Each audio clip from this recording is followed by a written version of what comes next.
Graça e paz do Senhor Jesus a todos. Vamos começar hoje o último capítulo da segunda carta aos Coríntios, o capítulo 13. Paulo vai fazer as suas últimas advertências àquela igreja antes de visitá-los. Ele diz assim: essa será a minha terceira visita a vocês. E toda as questões que eles forem tratar, precisa ser confirmada pelo depoimento de 2 ou 3 testemunhas. Isso era uma lei judaica, de que tudo aquilo que dependesse de decisões precisava de 2 testemunhas. Nada podia ser feito sem que 2 pessoas ou 3 confirmassem aquilo que ia ser falado, que ia ser tratado, como se fosse uma ata. Inclusive os próprios sacerdotes, eles burlaram essa lei, eles não obedeceram essa lei. Quando eles foram acusar Jesus, a palavra diz que eles pegaram 2 testemunhas falsas para poder acusar Jesus. Ou seja, eles que eram tão zelosos da lei, mas a ânsia deles em condenar Jesus, porque estava incomodando tanto a eles, que eles até isso fizeram, burlaram a lei e pegaram 2 testemunhas falsas para poderem acusar Jesus. Então Paulo aqui estava citando essa necessidade de que testemunhas estivessem presentes para aquilo que ia ser tratado junto a eles quando Paulo chegasse com os coríntios. Ele diz assim: eu já os adverti quando estive com vocês pela segunda vez. Agora, estando ausente, eu escrevo aos que antes pecaram e aos demais. Quando voltar, não os pouparei, visto que vocês estão exigindo uma prova de que Cristo fala por meu intermédio. Parece que os Gálatas não estavam muito confiantes no ministério do apóstolo Paulo. E isso é um assunto que ele vem tratando desde lá do capítulo 12. Ele começa a reclamar que eles estavam aceitando opiniões, e eles estavam aceitando testemunhos de pessoas que estavam se infiltrando no meio deles e que diziam que Paulo não era confiável, que eles tinham que confiar nos apóstolos, nos superapóstolos, os que tinham estado com Jesus. E Paulo sabia que ele carregava com ele as marcas do Senhor e que nenhuma palavra ele dizia sem ser pelo Espírito Santo. Então ele disse: quando eu chegar aí, nós vamos tratar desse assunto, visto que vocês estão exigindo essa prova de que Cristo fala por meu intermédio. Se as pessoas duvidavam que o apóstolo Paulo falava por intermédio de Jesus Cristo, o que será de nós, né? O que será de nós se o próprio apóstolo Paulo foi questionado com relação à intimidade, com relação a ser uma testemunha fiel e verdadeira desse evangelho? O que será de nós então, né? Ele não é fraco ao tratar com vocês, mas ele é poderoso com vocês. Quando ele está falando do Senhor Jesus, né? Ele não é fraco não para tratar com vocês, ele é poderoso quando fala entre vocês, porque na verdade ele foi crucificado em fraqueza, mas ele vive pelo poder de Deus. Da mesma forma nós também somos fracos nele, mas pelo poder de Deus nós viveremos com ele para servir vocês. Olha o que Paulo estava dizendo, que revelação linda, né? Na verdade, Jesus foi crucificado em fraqueza, mas pelo poder de Deus, ele vive e nós viveremos com ele por esse mesmo poder. Embora nós ainda vivamos em fraqueza no nosso corpo, mas nós viveremos com ele. Aleluia! E enquanto estamos aqui, viveremos para servi-lo, para servir aqueles que amam ao Senhor, para servir aqueles que buscam verdadeiramente conhecer o Senhor Jesus. Não é lindo? Ele diz: examinem-se para ver se vocês estão na fé. Provem vocês mesmos. Ele estava fazendo um pedido: façam prova de vocês mesmos para ver se vocês estão vivendo realmente na fé. Não percebem que Jesus Cristo está em vocês? Vocês ainda não se ligaram? Vocês ainda não têm consciência de que o próprio Cristo vive em vocês? Paulo vai chegar a afirmar isso: não vivo mais eu, Cristo vive em mim.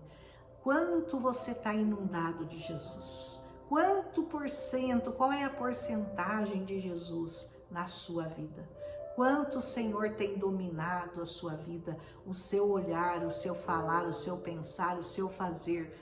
Qual a porcentagem de Jesus? Porque tem que ser 100% Jesus.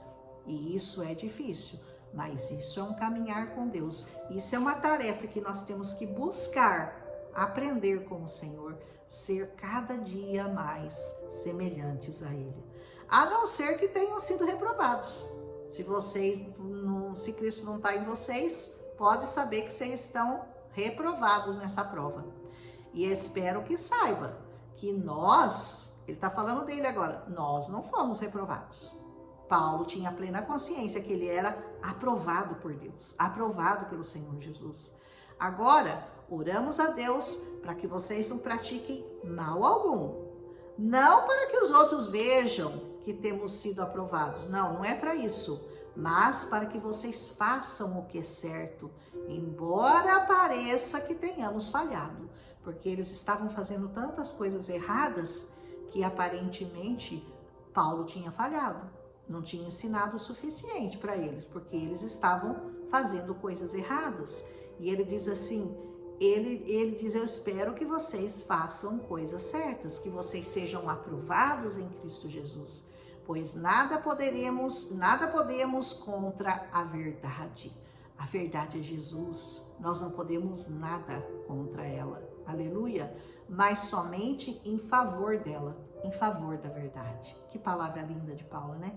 Ficamos alegres sempre que nós estamos fracos e vocês estão fortes. A nossa oração é que vocês sejam aperfeiçoados. A vida cristã, ela é feita de aperfeiçoamento. Todos os dias nós temos que ser aperfeiçoados em Cristo Jesus. É acordar de manhã e já começar a buscar o aperfeiçoamento. É buscar parecer mais com o Senhor a cada dia, pensar como o Senhor, meditar nessa palavra todos os dias. É o que faz de nós melhores a cada dia. Aleluia. Por isso, ele diz assim, por isso eu escrevo essas coisas, estando ausente, para que quando eu for aí, eu não precise ser mais rigoroso no uso da autoridade que o Senhor me deu para edificá-los e não para destruí-los. Olha, eu tô falando isso agora já, para quando eu chegar aí eu não ter que puxar a orelha de vocês, chamar vocês na razão, né? Fazer vocês entenderem que o que vocês estão fazendo não é de Deus, não provém do Senhor Jesus. E eu espero não ter que fazer isso. Então eu já estou chamando a atenção agora na carta, para quando eu chegar aí eu poder tratar vocês com amor e não na exortação. Mas mesmo que eu tenha que exortá-los, não será para destruí-los, será para edificá-los. Toda exortação que vem de Deus não é para nos destruir, senão para nos edificar. Aleluia! E finalmente ele se despede, ele diz, sem mais, irmãos, eu despeço-me de vocês. Procurem aperfeiçoar-se, exortem-se mutuamente, tenham um só pensamento, vivam em paz. Assim tem que ser a igreja de Cristo, né? Aperfeiçoamento individual, exortação mútua, um chamando a atenção do outro, irmão, corrija-se nesse ponto. Irmão, presta atenção no que você está falando. Irmão, presta atenção onde você está indo. Irmão, presta atenção onde que seu pé tem pisado. Irmão, cuidado com quem você está andando, a quem você está dando ouvidos. Então, além do crescimento ser individual, nós temos que nos aperfeiçoar diariamente, individualmente, mas também mutuamente, um ajudando o outro. Para isso que nós somos corpo. Para isso que nós, aliás, nós não somos corpo, nós somos membros do corpo, né? Porque um membro ajuda o outro a funcionar bem. Porque se um para de funcionar, vai prejudicar o outro. Os membros têm que funcionar organizadamente. Por isso que se chamam órgãos, né? Porque eles são organizados e dependentes. Se um está prejudicado, vai prejudicar o outro, que vai prejudicar o outro, que vai prejudicar o outro. Aleluia! Tenham um só pensamento, ele diz, vivam em paz. E o Deus de amor e paz estará com vocês. O Deus de amor e o Deus da paz. Você está sentindo falta de amor na sua vida? É Deus que está faltando para você. Você não tem tido paz? É Deus que está faltando para você. Porque esse Deus é de amor e de paz. Saúdem uns aos outros com um beijo santo. E ele se despede com a famosa despedida apostólica. Diz assim: todos os santos enviam saudações. Eu acho interessante esse aqui. Todos os santos enviam saudações. Quem eram os santos daquele tempo? Paulo e a igreja que estava com ele. Todos eles santos. Eu cresci com uma falsa ideia do que era ser santo. Para mim, santo, como eu nasci católica, eu achava que santo era aquela coisa de barro assim, e que representava o São Pedro, São Paulo, São Jorge, São João, São isso, São aquilo. E eu descobri que esses não são santos, esses foram santos. Quem é santo hoje é você. Porque aquela estátua lá não vai pregar para você, eu vou. E a palavra de Deus é muito clara com relação à igreja de Cristo. Sede santos. Vocês foram santificados pela palavra de Deus. E nós somos os santos de hoje. Ai, eu achava absurdo. Nossa, mas irmão, você tem coragem de falar isso? E você é santo? Ai, porque para mim a ideia de santo era outra. Mas hoje eu entendo muito bem. Paulo estava falando, todos os santos enviam saudações. Que santos que ele estava falando? Santo morto? Não, estava falando dos santos vivos mesmo. Os santos daquele tempo. Todos que formavam a igreja de Jesus. E alguma coisa mudou com relação a isso? Nada mudou. A não ser uma interpretação errônea que nós trouxemos da nossa criação, da nossa descendência. Mas se você lê essa palavra, você entende que se você está em Cristo, você foi santificado, portanto você é santo. Amém? E você é santo significa você foi separado para pregar essa palavra. Isso quer dizer santo. Separado para esse evangelho. Aleluia? E aí ele termina dizendo: a graça do Senhor Jesus Cristo, o amor de Deus e a comunhão do Espírito Santo sejam com todos vocês. Aleluia. O Pai, o Filho e o Espírito Santo. A graça, o amor e a comunhão. A graça vem por meio de Jesus, porque quando ele morreu na cruz, nós fomos pela graça salvos. O amor que vem de Deus, porque o amor, Deus é amor. Se você define o amor não é um sentimento, o amor é uma pessoa. O amor é Deus, o amor é Jesus. E a comunhão, porque só com o Espírito Santo se movendo entre nós, nós conseguimos ser santos e conseguimos viver essa preciosa comunhão do Senhor Jesus. Amém?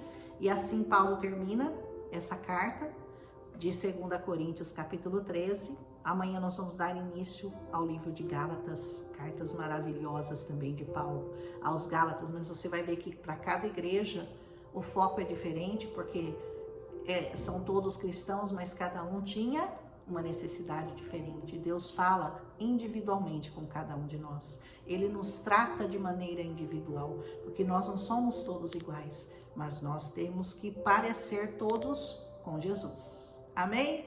Um abraço, deixa seu like se você gostou, compartilha com quem você ama e amanhã nós começamos o livro de Gálatas. Um abraço, até amanhã. Ai.